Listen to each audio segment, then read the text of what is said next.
everybody, welcome back to What's Cooking in Bert's Kitchen. So today we're going to work on a good banana nut bread, done Bert style.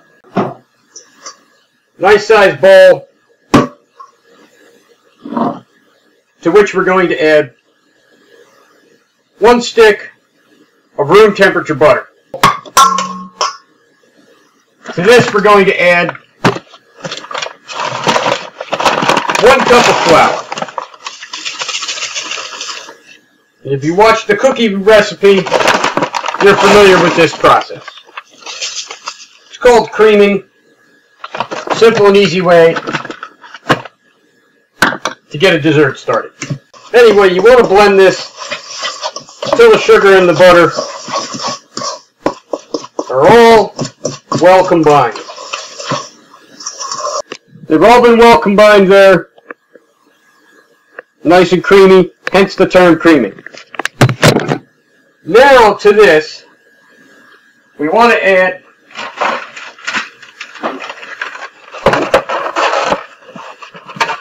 two eggs.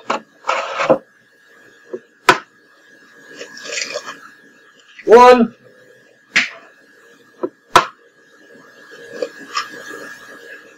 two. So we've got 2 eggs in there. Now is when we want to add the banana. For this recipe, you're going to want very ripe bananas. They're starting to brown up. As you can see, these are. At this point, the sugars have really become pronounced, and they're very, very sweet. If you get bananas that are slightly green or just, pure yellow like a 1968 Volkswagen straight off the factory floor, they're not going to be as sweet. Now here you could cut them up with a knife, but God gave me these tools. Might as well just crush them up with my hands.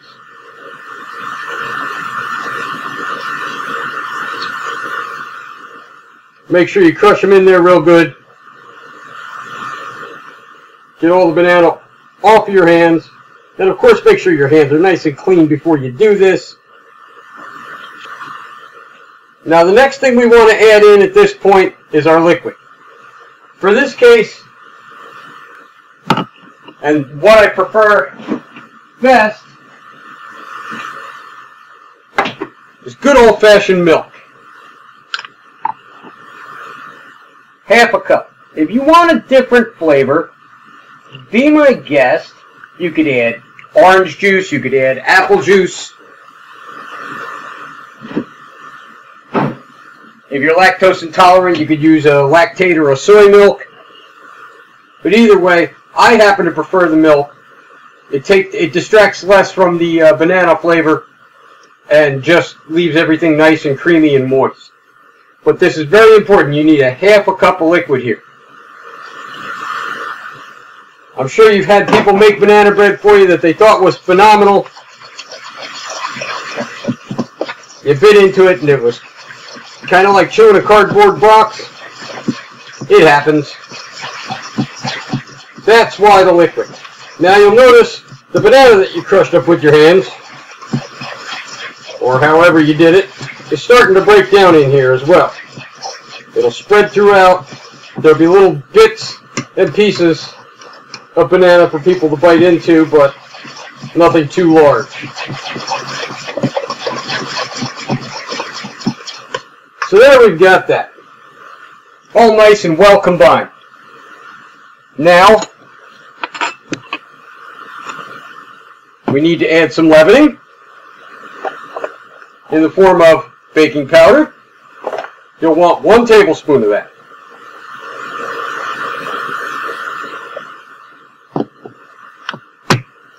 Make sure you measure it off nice and level. And to keep things from tasting flat, you'll want 1/4 teaspoon of salt. If you don't add the salt in, trust me, you're going to notice it because the baking powder contains baking soda and it will taste flat. Don't ask me for the pure chemical equation there, but it will taste flat if you don't add that little bit of salt. And then 1 cup of flour. Now we're baking here. Don't eyeball this. Make sure you've got exactly 1 cup. If you feel like sifting it, please be my guest. I never do.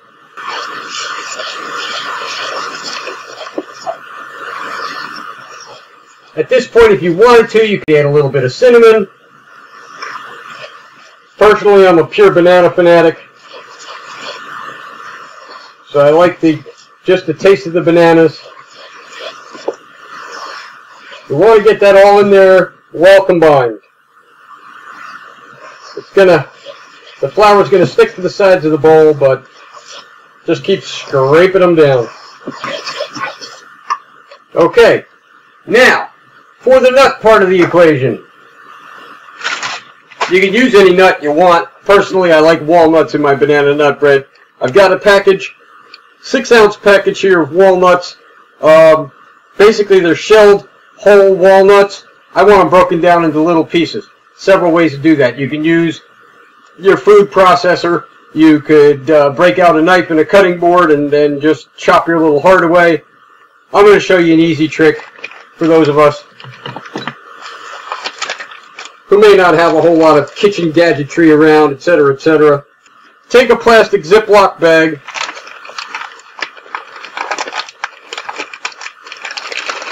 pour your nuts in there.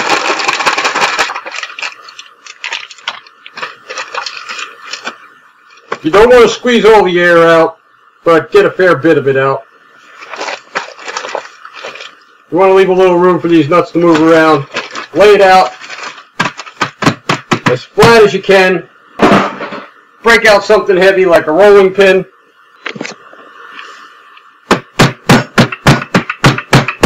And just give them a good whack. Turn the bag every once in a while so you get those whole pieces that may have tried to escape your wrath.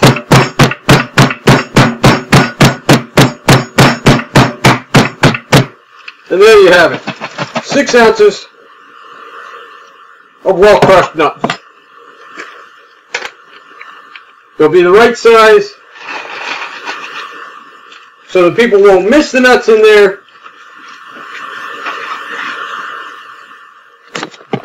but they won't be so large as to be offensive. Mix them in good. You really can't overmix this batter. Now your batter's going to seem kind of liquid. That's exactly what you want. That's how your batter should look at this point. I'm using mini loaf pans. You can get these at your Walmart, etc., etc. I get them through my food provider for my shop, my delivery guy. But either way, I'm using the mini loaf pans. If you want to do a large pan, that's fine. A large loaf pan, make it into one single loaf. If you're using these, this will make about 3 mini loaves.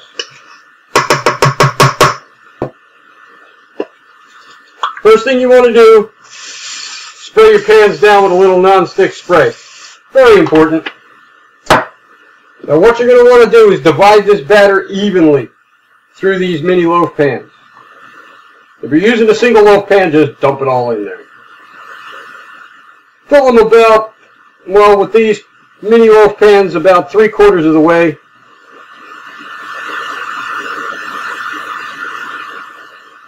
You don't want to fill it all the way to the top because, like I said, we added leavening.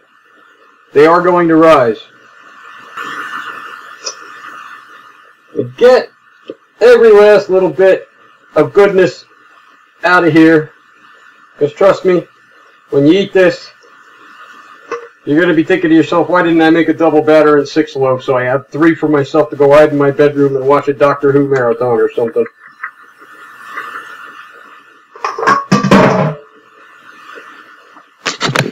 So there we have it. 3 beautiful loaves. We've got our oven preheated to 350 degrees. Pop these on a baking sheet like such.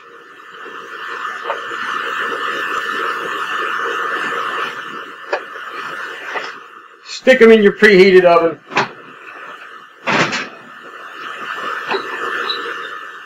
For 45 minutes. Okay, so as you can hear, 45 minutes are up. Time to take these out of the oven. Now this is what your bread should look like. You want to be certain that they're cooked all the way through. For that, we're going to use... You want to take a toothpick, stick it right down into the center, pull it out, comes out nice and clean. Then you know that they're finished. Now we want to get these off of this pan onto a cooling rack.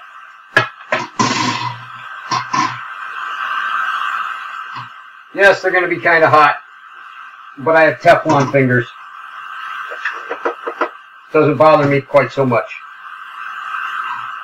If you're not used to handling hot products like this, please get a towel or a pot holder.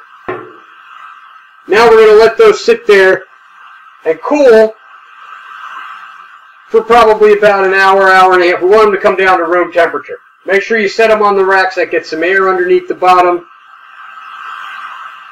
That'll help them to cool. Okay, so we've let our bread cool down now to room temperature. Take it out.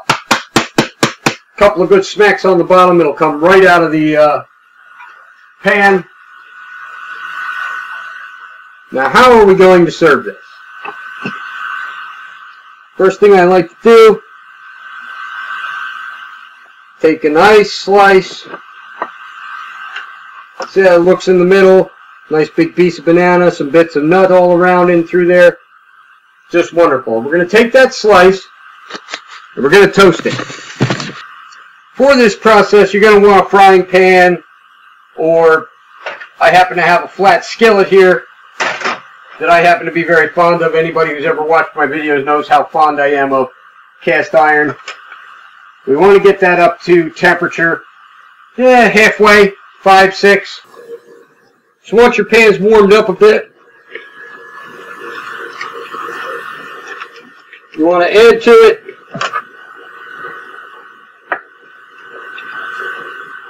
just a little slice of butter. Melt that on there. Basically the same procedure as if you were making a grilled cheese or a croque monsieur, if you want to sound like you went to French cooking school. Banana nut bread on there. Let's toast it up.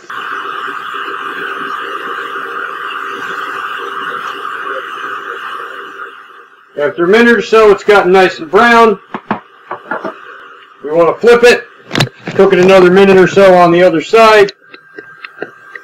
You see it's gotten nice and toasty brown there. All the sugars have caramelized on it. Then we remove it to a nice dessert plate. You want to grab out that small ice cream scoop. Get some nice vanilla ice cream.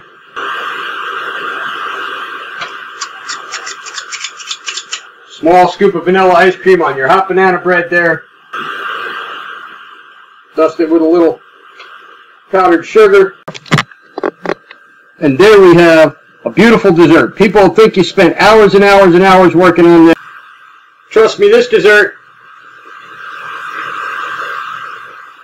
will make you a superstar.